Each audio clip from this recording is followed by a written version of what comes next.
Despite the losses I make, despite business being hard, despite growing up, I now do what I asked God for. For me, that's my definition of success. I'm a carpenter by profession. I specify in product design. My name is Joseph Sanyange. I am a born-again Christian. I am married to one wife called Maggie Sanyange.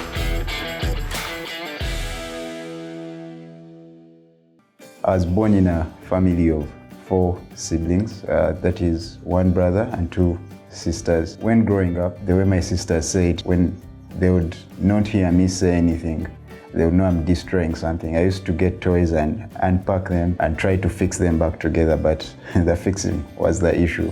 I later on developed a skill that is in drawing, right from primary. In secondary, whatever I used to put down in pencil and in pen, I would make it physical. For example, I would draw a table, I would want to make the table. I moved on to campus, Makerere University. I pursued Bachelor of Industrial Art and Design. I later on attached myself to a carpenter. I got the skill and I started working. I got my first gig, which was a family member. They needed a center table. You can call it a coffee table. And I promised to achieve the design. I bought my first machine on a chibanja in English, that is on a loan. I got a drill from a friend, but I promised to pay in future when I have the money. In other words, I started from zero. I looked for the gigs actually. I showed people that I could do this. I made my first table, so I can also make this, I can make this, I can make this. And people started trusting me with their work. It did start easy. I started with wounds. Up to now, I still get wounds and cuts. It's unavoidable.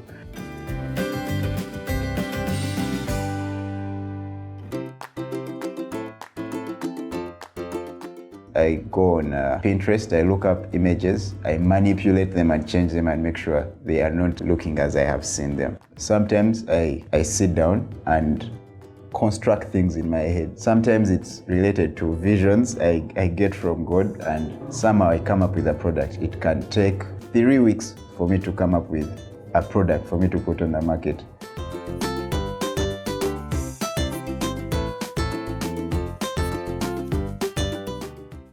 What sets me apart is the quality I try to achieve, the customer care and business aspect to it. I keep communicating with the client. If I can't do something, I'll let them know. So I try to improve myself in that area because I've seen it as a weakness on the other side and actually attract a specific kind of customer base. There's a production that happens at our church. It's called the Cantata production. And I took part in building a few pieces that were to be put on stage. But right from the beginning, where I had to come up with designs and convince these people, because the theme was to be more of a movable stage, things that get in and come out. It was quite a tight experience. I didn't think I would do it, but because I had signed up to do it, that was my mustard seed faith of that I have no choice but to make sure it happens. And it happened, and it came out well. I was proud of myself. Glory to God.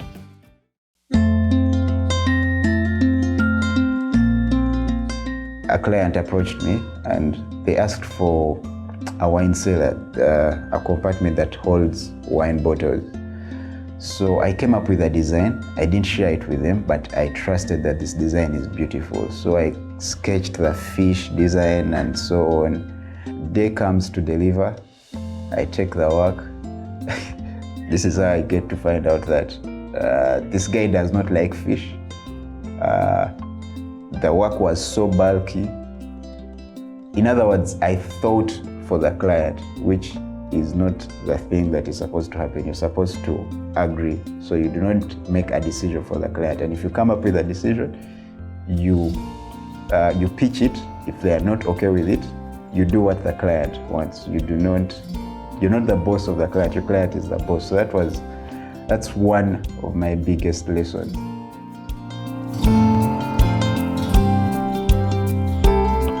I have learned to value my work. With the value of my work comes the pay and the earning that I get. We can try and negotiate, but no one should dictate my pricing. In that same line, I have learned to have things written down. If you agreed with the client, this is what you're supposed to deliver, this is the amount you're supposed to get. Because I've faced clients who do not pay on time, and also clients who are quick to change that, this is not what I asked for. So if I do not have the backup for that, if I do not have screenshots of the messages of this client, I'm bound to be in trouble, because how will I convince the client that this is what you asked for and this is what I am providing? Yeah.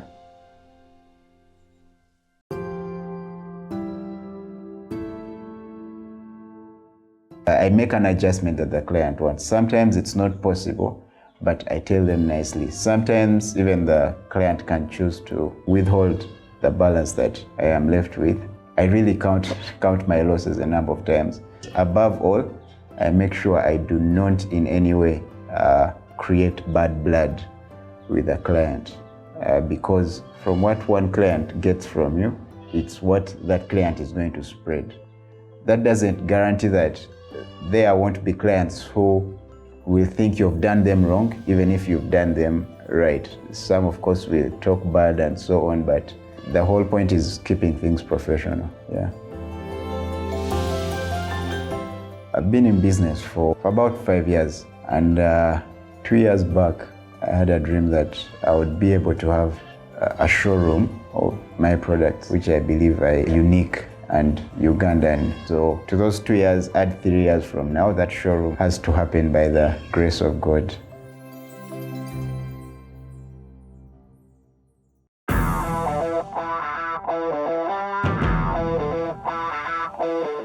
When I was young, in primary, in high school, I would want to make things physical. I would want to be handy and make stuff by myself. I asked God for that, and He has given it to me. For me, that's my definition of success. I now do what I asked God for. Despite the losses I make, despite business being hard, despite growing up, I am making money. I am sustaining my family. So the more that is to come is really fruit of the seed that I am sowing right now. Having more gigs, it's because I am either being professional, it's because I am producing work that is quality. So from all that, whatever comes is fruit, but my success is what is happening right now.